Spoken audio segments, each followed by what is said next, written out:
आपकी पोज़ीशन जो है वो मुझे ऐसा लगता है कि बड़ी यूनिक है, क्योंकि एक ग्रुप जो है वो एक किस्म के सहाफ़ियों पे तनकीद करता है, दूसरा ग्रुप दूसरी किस्म के सहाफ़ियों पे तनकीद करता है, लेकिन मैंने देखा है कि आप पर सब तनकीद करते हैं। मुस्लिम लीग नून के बारे में जब आप कोई बात करते हैं, या तो उसको ये समझा जाता है पीटीआई की तरफ से कि जी आप शायद नून लीग से लिफाफे लेते हैं, इसलिए आप खान साहब पे क्रिटिसिज्म करते हैं। जो नून लीग वाले हैं वो आपसे इसलिए खफा हैं अभी तक कि आपने पनामा लीक्स क्यों की और उनमें शरीफ खानदान का जिक्र क्यों किया। तो ये आप क्रॉस फायर में फंस गए हैं, असल चक्कर क्या है? देखिए, मैं इस चीज़ से घबराता नहीं हूँ, बल्कि मुझे ये महसूस होता है कि ये लोग मुझे इस काबिल बना रहे हैं, यानी कि मुझे ट्रेन कर रहे हैं इस काम के लिए कि अगर कोई ऐसी चीज़ जो एक अवामुन नास की नज़र में नापसंदीदा हो, यानी कि अनपॉपुलर हो, लेकिन आपके ख्याल में वो दुरुस्त हो, तो आपको वो बात करनी चाहिए। हुँ, क्योंकि मेरा ये तो नहीं है कि मैं एज़ अ जर्नलिस्ट को मैंने लोगों से वोट लेकर तो जर्नलिस्ट नहीं बनना। हुँ, लिहाजा मेरी ये रिक्वायरमेंट नहीं है, और एक जो इंटेलेक्चुअल प्रोफेशन है उसकी रिक्वायरमेंट ये है कि आपको इस चीज़ के लिए आपको तैयार होना कि अगर आपने कोई ऐसा सच जिसको मानने के लिए लोग अभी तैयार नहीं हैं और आपको पता है कि ये सच है, हुँ, और आपने उसको बोलना है। जहाँ तक लोगों की बात है, यानी कि वो ऑब्वियसली उसको अपने-अपने अंदाज़ में सोचते हैं, और मैं एक और जो मैंने ज़िंदगी में अभी तक सीखा है, वो ये सीखा है कि लोग कोई सच सुनना नहीं चाहते। हुँ, यानी कि ये हर आदमी ये कहता है जी कि हम सच सुनना चाहते हैं।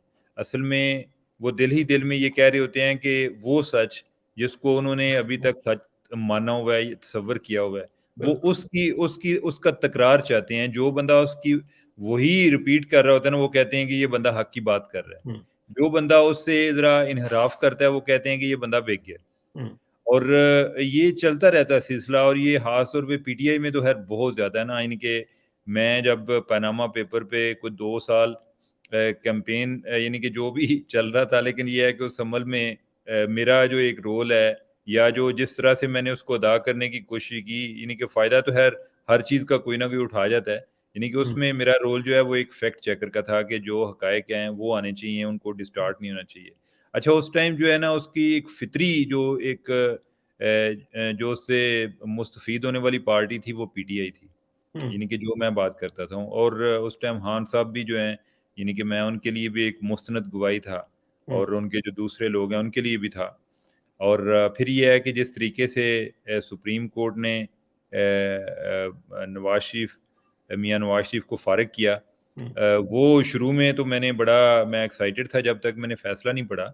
ये लेकिन ये एक अहम सवाल है और मैं ये सवाल पूछना चाहता था। आई एम ग्लैड कि आप उस तरफ जा रहे हैं, क्योंकि पीटीआई की तरफ से खास तौर पे जो क्रिटिक्स हैं आपके, वो ये कहते हैं कि जी देखें, इन्होंने खबर तो कर दी लेकिन उसके बाद अब जो है ये उनको डिफेंड करते हैं, तो अब ये जो है बिल्कुल पार्टी बदल ली है उन्होंने। तो इस पे आप जरा एक्सप्लेन करें। मैं वही आपको बता रहा था कि जब तक एज अ जर्नलिस्ट जो है, एक किसी भी जर्नलिस्ट की ख्वाहिश होती है, ये सिर्फ मेरी नहीं है, यानी कि हर एक की ख्वाहिश होती है। बल्कि जब हम जर्नलिज्म शुरू की तो उस टाइम वो जो वाटरगेट स्कैंडल के हुँ, जो जर्नलिस्ट थे उनके बारे में हम बॉब वुडवर्ड उनके बारे में पढ़ते थे, और बहुत सारे जो एक जर्नलिस्टों की जनरेशन एक तैयार हुई है, वो उन्हीं के बारे में सुन सुन के और यही ख्वाब दे दे के कि हम भी इसी तरह कोई बड़ी स्टोरी करेंगे, हुँ, यानी कि उनकी स्टोरी पर जो है वो अमेरिका का प्रेसिडेंट जो है उसको घर जाना पड़ा। तो हम भी एक हमारे ज़हन में था कि हमारी स्टोरी का इम्पैक्ट हो, यानी कि अगर ऑब्वियसली उस इम्पैक्ट के लिए ये बात भी ज़रूरी है। यानी कि ये मैं नहीं समझूँगा कि मैं कोई प्रोपेगेंडा करूँ, और चूँकि उसकी ज़रूरत किसी ताकतवर आदमी को थी, और वो उस प्रोपेगेंडा या झूठी खबर को लेके आगे चल के कोई एक्शन ले ले, और हुँ, वो वाला इम्पैक्ट तो मैं नहीं चाहूँगा। लेकिन ये है कि जो हक़ाइक़ हम सामने ला रहे हैं उनको ज़हन में रखते हुए या उनकी रोशनी में। हुँ, तो वो तो अगर उनको कोई सही तरीके से एक मेरिट पर किया जाता उनके साथ, तो इसमें तो कोई मुझे भी अफ़सोस क्या होना था, मैं यानी कि दुनिया का खुशकिस्मत या सबसे खुश होने वाला आदमी होता।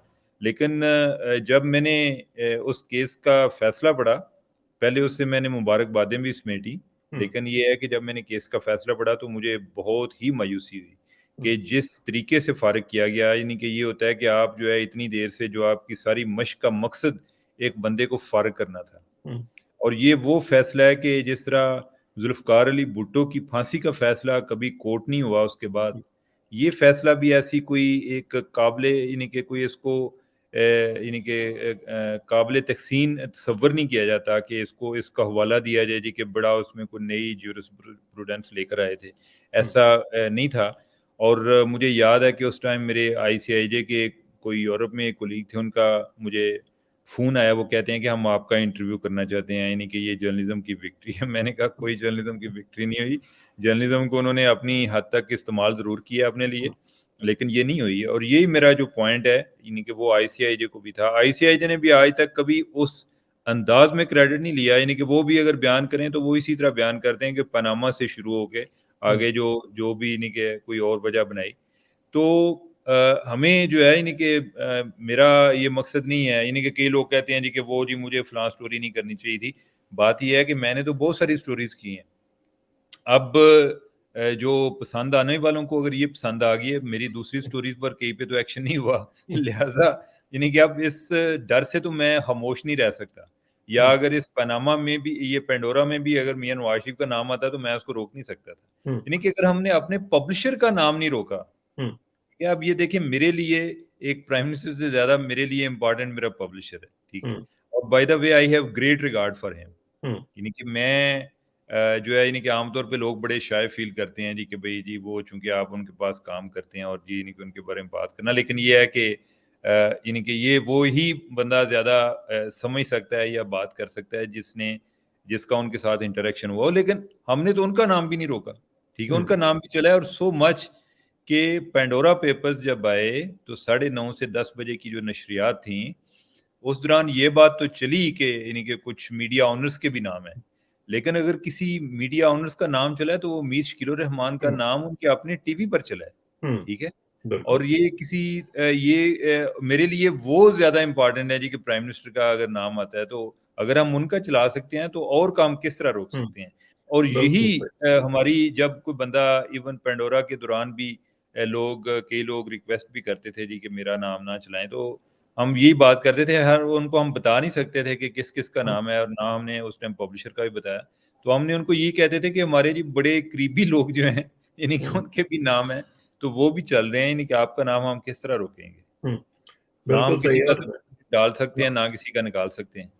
बिल्कुल सही कह रहे हैं आप, और आपके बारे में तो शायद कोई ये समझे कि आप अभी उस इदारे का हिस्सा हैं, तो आप ये कह रहे हैं। मैंने खुद 5 साल उस इदारे में गुज़ारे हैं, और अब मैं ये हिस्सा नहीं हूँ, लेकिन मैं बिल्कुल एंडोर्स करता हूँ जो आप कह रहे हैं कि काम की जितनी आज़ादी उस इदारे में है, मेरा ख़्याल है कि पाकिस्तान में किसी और जगह हो सकती है, और शायद यही बात हमारे बहुत सारे ताकतवर जो इदारे हैं, उनको बुरी भी लगती है।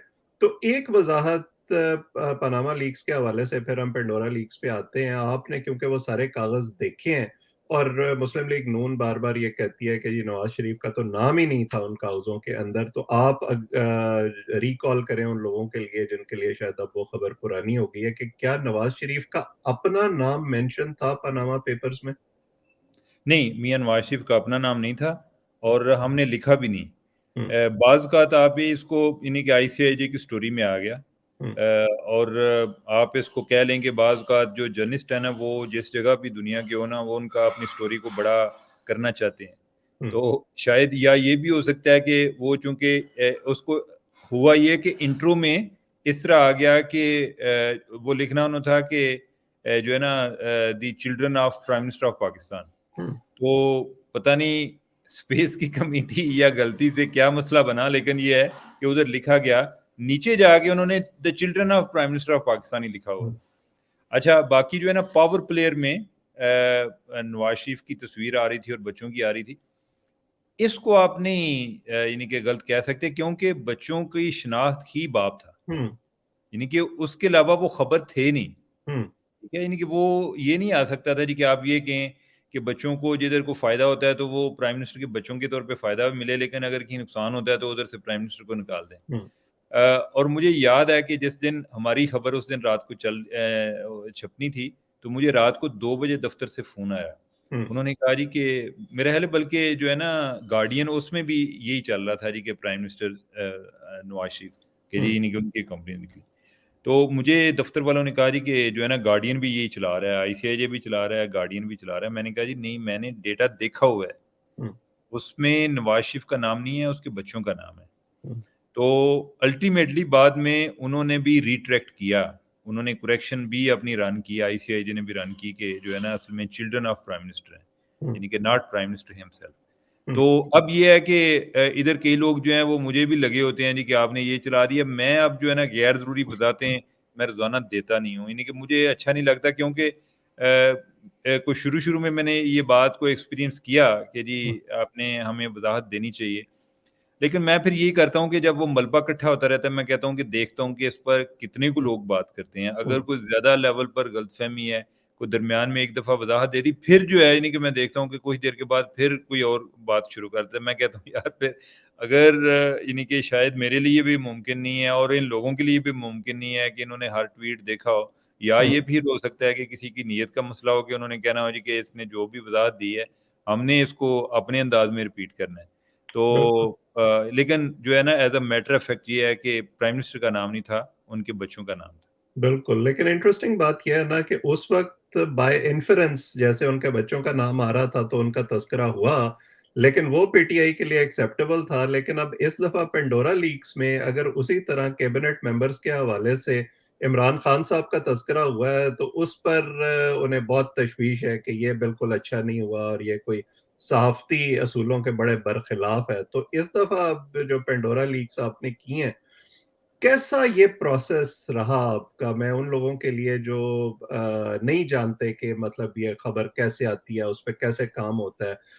कब ये आपके पास आपसे राब्ता हुआ? कितना अरसा आपने लगाया? और मैं मतलब जो ओवरऑल एक पिक्चर है वो तो लोगों ने पढ़ ली होगी, मैं पाकिस्तान के हवाले से बात कर रहा हूँ कि कितने डॉक्यूमेंट्स का आपने जायज़ा लिया? कितना आपको वक़्त लगा? कितने लोगों से आपने राब्ता किया? अगर आप वो बिहाइंड द सीन्स थोड़ा-सा एक्सप्लेन करें। देखें वो कहते हैं ना कि जिस तरह हर दाग के पीछे एक कहानी होती है, इसी हुँ, तरह हर कहानी के पीछे भी एक कहानी होती है। और यानी कि उस पे जो चीज़ लोगों तक पहुँचती है, उसके पीछे एक बड़ी मेहनत होती है। बड़ा एक सब्र आज़मा मरहलों से आपको गुज़रना पड़ता है।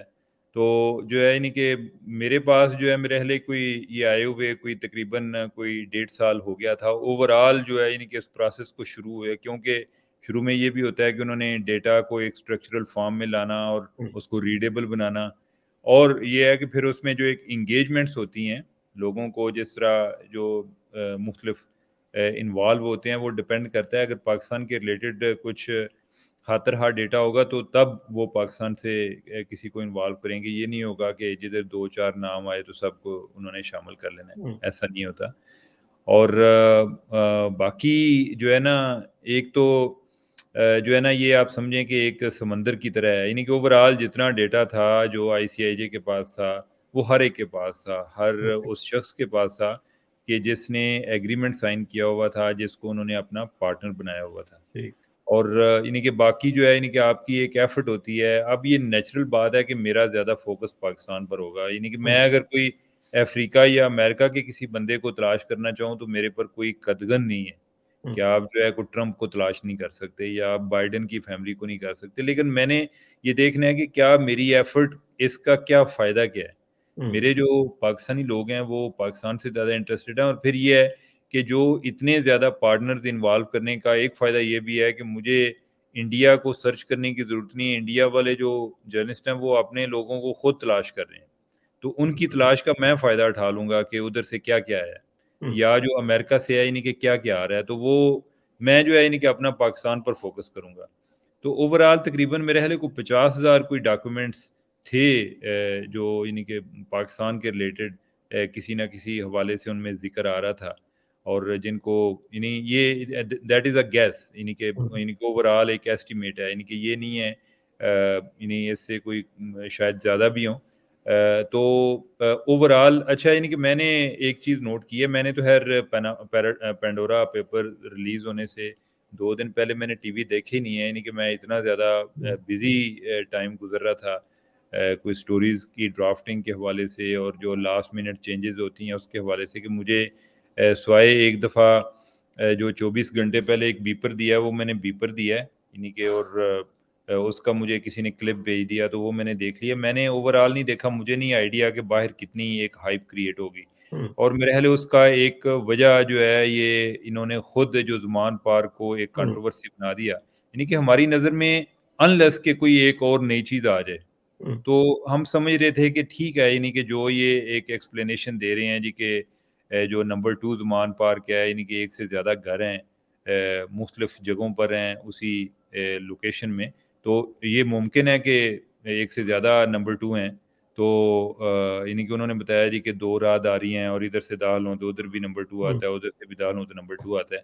मैंने 1-2 लोगों से पता भी किया, उनकी भी कोई वज़ाहत कुछ इस किस्म की थी, जो फ़रीदुद्दीन है उन्होंने भी मुझे बताया। तो हुँ, हमने तो कोई आइडिया ड्रॉप कर दिया था कि हमने इसको डिस्कस भी करना है। हुँ, लेकिन ये जो है इन्हीं के अपनी तरफ से ये बड़े स्मार्ट बने हैं। इन्होंने कहा जी कि हम जो है ना इन्हीं की एक पेशबंदी करते हैं कि ये इस खबर को ना पहले ही यानी कि इन्होंने खुद ही अपने बारे में ना एक सवालिया निशान उठा दिए। अच्छा हुँ, जब इन्होंने ये किया तो एक तो ये खुद खबरों में आ गए। दूसरा जो है ना मुझे लगता है कि इस पर हाइप ये क्रिएट हुई। बहुत सारे लोगों ने ये तसव्वुर कर लिया जी कि अब जो है ना वो प्राइम मिनिस्टर का नाम आ रहा है। हुँ, अच्छा दूसरा ये है कि मैं चूँकि कह रहा था जी कि पनामा से बड़ा है हुँ, तो उन्होंने समझा कि जो है ना प्राइम मिनिस्टर प्लस कोई चीज़ आ रही है। हुँ, ये कि प्राइम मिनिस्टर भी आएगा और उसके अलावा भी कोई आएगा, यानी कि पनामा के इक्विवेलेंट का मतलब है कि प्राइम मिनिस्टर आना। हुँ, तो पनामा से बड़ा होने का मकसद है कि हुँ, पनामा यानी कि प्राइम मिनिस्टर प्लस कोई और आ रहा है। हुँ, हालाँकि मैं उसको ये बता रहा था कि डेटा के लिहाज से ज़्यादा है और इवन अगर हम जो है यानी कि प्राइम मिनिस्टर को निकाल के देखें तो लास्ट टाइम सिर्फ़ यानी कि प्राइम मिनिस्टर के बच्चों का नाम था और कोई कोई ऐसा कोई वज़ीर वगैरह को खातिरहा नहीं था। जो 2-3 मुझे बड़े नाम याद आते हैं लास्ट टाइम के, उनमें एक प्राइम मिनिस्टर के बच्चे थे, दूसरा एक जज थे लाहौर हाई कोर्ट के, फ़र्रुख इरफ़ान साहब और सैफुल्लाह एक फैमिली थी। हाँ, सैफुल्लाह फैमिली थी, यानी कि उनकी जो सबसे ज़्यादा कंपनीज़ थी। हुँ, तो यानी कि ये लोग थे, लेकिन वो प्राइम मिनिस्टर की वजह से हाइप बहुत ज़्यादा क्रिएट हो गई थी। हुँ, अब जो है यानी कि इस दफ़ा आप देखें कि इसमें कोई 4-5 वज़ीर हैं। हुँ, इसके अलावा नेशनल बैंक के प्रेसिडेंट हैं, जो प्राइम मिनिस्टर के कोई जो और कोई ambassador at large for foreign investment भी इसमें है, ठीक है? जो वो रेवेन्यू के जो स्पेशल असिस्टेंट थे वक़ार मसूद, जो हुँ, जिन्होंने कुछ देर पहले रिज़ाइन किया, वो भी इसमें थे। और इसके अलावा जो जनरल हैं, यानी कि उनकी भी एक अच्छी हुँ, नुमाइंदगी मौजूद थी, कोई यानी कि हुँ, कोई 6-7 लोग जो हैं, वो भी मौजूद थे। मीडिया ओनर्स जो हैं, यानी कि वो भी जो है 4-5 जो हैं, वो भी थे। आई 11 डोंट नो। जर्नैल 11 जर्नैल हैं और 7 मीडिया ओनर्स हैं, मैंने गिने हैं। हाँ। हाँ, तो उस लिहाज से ये है कि और फिर ये देखें कि जो डेटा है वो भी पनामा से ज़्यादा था। यानी कि हुँ, पनामा का आप जो है ये 1 करोड़ 20 लाख डॉक्यूमेंट थे जो पनामा के हैं यानी कि मेरे ख़्याल है कोई 1 करोड़ 10 लाख थे या यानी कि इससे कम थे। बाकी जो है यानी कि इसमें कंट्रीज़ ज़्यादा थे, यानी कि इसकी मार ज़्यादा थी, यानी कि मुख्तलिफ़ कंट्रीज़ तक जो है यानी कि उनके क्लाइंट थे। और लेकिन मैं हैरान हुआ कि जो है ना लोग जो हैं यानी कि उनका शायद उन्होंने कोई इससे ज़्यादा उम्मीदें लगाई हुई थी कि जो चीज़ें उसमें नहीं आईं। हुँ, लेकिन मसला ये है ना कि हमारी कंस्ट्रेंट्स ये है कि हमारी जो क्रेडिबिलिटी है वो भी इसी से मशरूत है कि जो रिकॉर्ड में मिलता है आपने उसी को लेकर आना है। ना हुँ, कि यानी कि मैं कोई अपना बंदा तो डाल नहीं सकता था, ना निकाल सकता था। हुँ, तो यानी कि ओवरऑल लेकिन हमारे लिए जो है यानी कि इसमें इस दफ़ा हमने ज़्यादा पहले की निस्बत जो है एक मुख्तात भी थे जो जिस तरह के लोग उसमें थे और फिर ये है कि आईसीआईजे ने ही उन्होंने भी अच्छा ये भी एक फर्स्ट टाइम हुआ है कि लास्ट टाइम आईसीआईजे की कोई अलग से स्टोरी नहीं आई पाकिस्तान पर। हुँ, लास्ट टाइम जो है यानी कि जो नवाज शरीफ के बच्चों का ज़िक्र है वो मेन स्टोरी में या जिधर कोई हेड ऑफ़ द गवर्नमेंट्स जो हैं उधर यानी कि एक ज़िक्र था, कोई 1-2 पैरों का या जो है पावर प्लेयर में उनका जो है तस्वीरें चल रही थी। हुँ, इस दफ़ा तो ये है कि उन्होंने अलग से स्टोरी की है पाकिस्तान पर। हुँ, यानी कि उनकी नज़र में देखें कि पाकिस्तान कितना इम्पोर्टेंट हो गया या उसमें जो आने वाले कैरेक्टर्स हैं वो कितने इम्पोर्टेंट थे। यानी कि अलहदा से स्टोरी हुई है। यानी कि हुँ, पावर प्लेयर में भी कोई 2 लोग जो हैं वो आए मुनस सिलाई आए और शौकत तरीन। बाकियों के ना आने की वजह ये थी कि जिस तरह क्या नाम है उसका, खुसरो बख्तियार है, तो वो कह रहा था जी कि मेरा अपने भाई से ताल्लुक नहीं है, तो उसको वो डायरेक्ट उस तरह पावर प्ले में क्वालिफाई नहीं कर रहा था। गो के बेशक हमें आइडिया है कि ये सब यानी कि इनका एक जॉइंट फैमिली है, लेकिन वो इस चीज़ को डिनाई कर रहे थे, उन्होंने फिर उस तरह से उनको शामिल नहीं किया। और दूसरा उनका यही था कि अगर कोई हेड ऑफ द गवर्नमेंट खुद होता है या उसके मिनिस्टर होते हैं, अगर उसके कोई एम्बेसडर वगैरह हैं, तो या कोई नेशनल बैंक का प्रेसिडेंट है, वो उसको उस तरह क्वालिफाई नहीं कर रहे थे।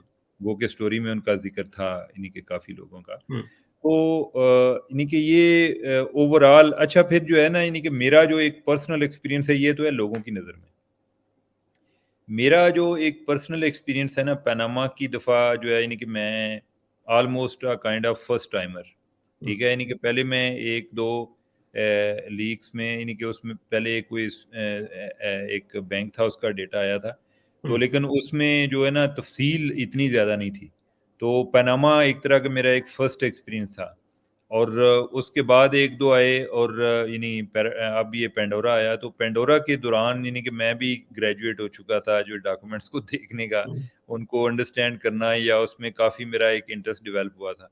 तो मैं ओवरऑल चीज़ों को इस अंदाज में भी देख रहा था कि ये जो कंपनीज़ हैं वो किस काम के लिए इस्तेमाल होती हैं। तो जो मुझे जो पेप्स हैं, पॉलिटिकली एक्सपोज़ पर्सन हैं, इनसे ज़्यादा, या इवन जो जर्नल्स हैं उनसे भी ज़्यादा, जो मुझे एक दिलचस्प किरदार लगे या केसेस लगे, वो जो बिज़नेस क्लास के थे, कि किस तरह से जो है यानी कि मसलन आपने कोई एक चीज़ है पाकिस्तान में बेची है, और पैसे आप बाहर जाके वसूल कर रहे हैं ताकि आपको इधर टैक्स ना देना पड़े, और ये टैक्स चोरी की मद में आता है।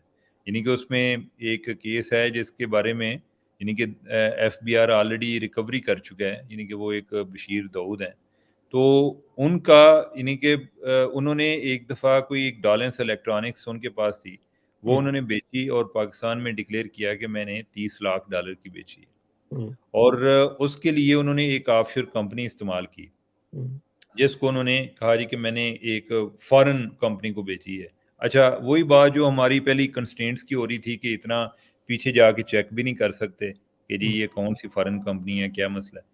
तो वो बाद में पता चला कि असल में जो फॉरेन कंपनी थी वो इनकी ब्रिटिश वर्जिन आइलैंड में एक ऑफशोर कंपनी थी, जिसके ज़रिए जो फाइनल बायर था उसका, वो एक टर्किश कंपनी थी, जिसको उन्होंने वो चीज़ जो है वो 9 करोड़ 40 लाख डॉलर में बेची थी, और इधर कितना डिक्लेयर किया था, 30 लाख डॉलर टोटल। यानी कि जो बाहर गया उनका, जो उन्होंने छुपाया था, वो 9 करोड़ 10 लाख डॉलर छुपाया था। तो उस पर एफबीआर ने जब इनसे रिकवरी की थी कि कैपिटल टैक्स गेन टैक्स की मद में, वो कोई तकरीबन 6 अरब या कोई इतनी अरबों में उनकी रिकवरी थी। तो इस तरह बहुत सारे लोग हैं, यानी कि ये तो उनका पुराना किस्सा था, वो भी जो है यानी कि इस डेटा में थे। तो यानी कि आप देखें कि किस काम के लिए इस्तेमाल हुई, या जो ये एग्जैक्ट का केस देख लें फेक डिग्री का, ठीक है, वो फेक डिग्री का पूरा ऑपरेशन जो है, उसके लिए उन्होंने एक ऑफशोर कंपनी के जरिए बैंक अकाउंट खोला हुआ था, जिधर से वो पैसे वसूल करते थे। और उसमें ये भी बात दिलचस्प थी कि बैंक शुरू से जो है उनके बारे में शकूक व शुबात का इजहार करते आए। यानी कि एक ने अकाउंट बंद कर दिया, पहला जो है यानी कि इन्होंने कोई 2010 में खोली थी, तो वो उन्होंने अकाउंट कोई मेरे ख्याल को 1.5 साल बाद बंद कर दिया। फिर जो है यानी कि बाकी 2-3 और थे, उनके पास गए एक-एक करके, वो जो है खोल नहीं रहे थे। वो जब इनकी ट्रांज़ैक्शन और ये जो बताते थे जी कि हमें कितनी वसूल होनी है, वो कह रहे थे जी कि इसमें जो है एक मनी लॉन्ड्रिंग का खदशा होता है, या सस्पिशियस जो है इलिसिट फंड आते हैं, तो हम इनको नहीं करते। और बाद में इन्होंने स्टैंडर्ड चार्टर्ड जो है दुबई में खोला, वो भी इन्होंने एक स्टेज पर जाकर उन्हें भी कोई एक special activity report, suspicious activity report उधर न्यूयॉर्क से जनरेट हुई, उन्होंने भी बंद कर दिया। तो यानी कि इस तरह की चीज़ें उसमें आ रही थी। एक को बड़ी एक अमीर फैमिली है पाकिस्तान की, और उनके जो चश्मो चिराग हैं, वो कोई उसमें उन्होंने एक फॉर्म फिल किया हुआ था, जिसमें वो एक फ़ंड क्रिएट करना चाह रहे थे, इक्विटी फ़ंड लंदन में। तो वो कह रहे थे जी कि मेरी वालदा जो है ना, वो मुझे पैसे भेजेगी, और पाकिस्तान से, और वो भेजेगी मेरे आइल ऑफ मैन में, एक यानी कि एक ऑफशोर जुरिस्डिक्शन है जिस तरह ब्रिटिश वर्जिन आइलैंड है। तो उधर मेरा बैंक अकाउंट है। बैंक अकाउंट का मतलब ये है कि आपकी पहले कोई कंपनी है, कंपनी के ज़रिए बैंक अकाउंट खुला होगा। तो उधर बैंक अकाउंट है, उधर वो पैसे आएँगे, उधर से मैं एक और कंपनी में भेजूँगा, वो कंपनी जो है आगे जाके उधर भेजेगी। ये नहीं, ताकि आप जो है ना रूट को इतना टेढ़ा बनाएँ कि लोगों को अगर एक स्टेज पर पता चल जाए तो दूसरी पर ना पता चले। ये जो खालिद मकबूल साहब हैं, जनरल खालिद मकबूल, इनका जो दामाद है, उसने एलपीजी इसी तरह मंगवाई जी कि कि जी वो बाहर अपनी कंपनी कायम की, इधर ये बताया जी कि मैंने उस कंपनी से ली है, असल में वो ही नहीं की कंपनी थी, उसने आगे हुँ, रशिया से खरीदी हुई थी। और उसमें उन्होंने एक ईमेल में लिख रहे हैं जी कि इस तरीके से मंगवाने का मकसद ये भी है कि मैं जो प्रॉफिट है वो मैं बाहर रखूँ, हुँ, इम्पोर्ट पाकिस्तान में है। अब देखें हम कितना इम्पोर्ट बिल की बात करते हैं, ठीक है? और कई लोग हैं यानी कि हमें ब्लैकमेल भी कर रहे होते हैं, देखें जी बिज़नेस आ रहा है, यानी बाहर से चीज़ें आएँगी तो ये फ़ायदा होगा, यानी कि पैसे बाहर रखने हैं प्रॉफिट, हुँ, ठीक है? खर्चा जो है यानी कि वो सारा पाकिस्तान में आ रहा है। हुँ, तो यानी कि मेरे लिए ओवरऑल इसका जो एक मकसद है, या एक उधर नवीद मुगीस शे हैं एक मुल्तान के, हुँ, उन्होंने शुगर मिल बेची और वो अपना जो है वो पर्पस बयान कर रहे हैं जी कि मैंने शुगर मिल, ये कंपनी मैं इसलिए खोल रहा हूँ कि इसमें इसके बैंक अकाउंट में शुगर मिल के पैसे मैं इधर बाहर जो है स्विट्जरलैंड में वसूल करूँ या हुँ, सिंगापुर। तो मेरे लिए ये चीज़ें जो है ना वो ज़्यादा यानी कि अवाम की नज़र में, यानी कि हम समझते हैं वो जी बिज़नेसमैनों का होता है, यानी कि ये ज़रूरी नहीं है कि बिज़नेसमैनों के सारे काम सीधे होते हैं। हुँ, यानी कि कुछ लोग हैं यानी कि जो जिनकी कोई जो है चीज़ें मुझे जस्टिफाइड लगीं, हुँ, अल्लाह यानी करे ये बातें ठीक हों, यानी कि मैं कोई फाइनल अथॉरिटी नहीं हूँ जब तक कोई उनके कोई डिटेल में उन पर कुछ इन्वेस्टिगेशन नहीं होती। लेकिन वो एक खालिद आदम जी हैं, उन्होंने मुझे बताया जी कि मैं तो खुद तो मैं बाहर होता हूँ सिंगापुर में, लेकिन ये है कि मेरा बिज़नेस पाकिस्तान में है और मैंने डिक्लेयर की हुई है, और चूँकि मेरा एक कमोडिटी ट्रेडिंग का बिज़नेस है और मुख्तलिफ़ कंट्रीज़ में है और मेरे लिए ये एक रिक्वायरमेंट है, ठीक है? हुँ, उन्होंने कोई इस तरह की मुझे कोई वज़ाहत दी।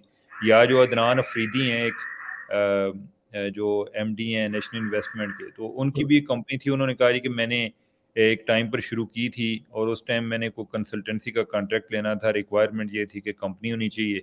हुँ, और मैंने रातों-रात ये जो कंपनी है बड़ी जल्दी बन जाती है। मैंने कोई 24 घंटे में कंपनी खरीदी, कोई ₹7,500 में, और मैंने जो है वो कॉन्ट्रैक्ट ले लिया। हुँ, तो यानी कि एक ईज़ ऑफ डूइंग बिज़नेस वाली जो बात होती है ना, एक सहूलत, यानी कि वो भी है, लेकिन ये सहूलत जो है ना अक्सर मिसयूज़ होती है। हुँ। मेरी नज़र में वो चीज़ें जो है ना वो ज़्यादा उसमें मेरे लिए काफ़ी एजुकेशन थी, यानी कि उन चीज़ों को अंडरस्टैंड करना। बिल्कुल सही बात है और आपने बड़ी हद तक उस सवाल का जवाब दे दिया जो मैं आपसे पूछना चाह रहा था कि अब बहुत सारे लोग जो ये जवाब दे रहे हैं कि जी या हमने तो किसी कानून की खिलाफ वर्जी नहीं की या हमने तो डिक्लेयर की हुई है, शायद वो इतना बड़ा इशू नहीं है जितना एक बड़ा इशू ये है कि वो पैसा कहाँ से आया और ट्रांसफर हाँ, कैसे हुआ और क्या उस हवाले से तमाम मामला जो है वो ट्रांसपेरेंट हैं या नहीं है।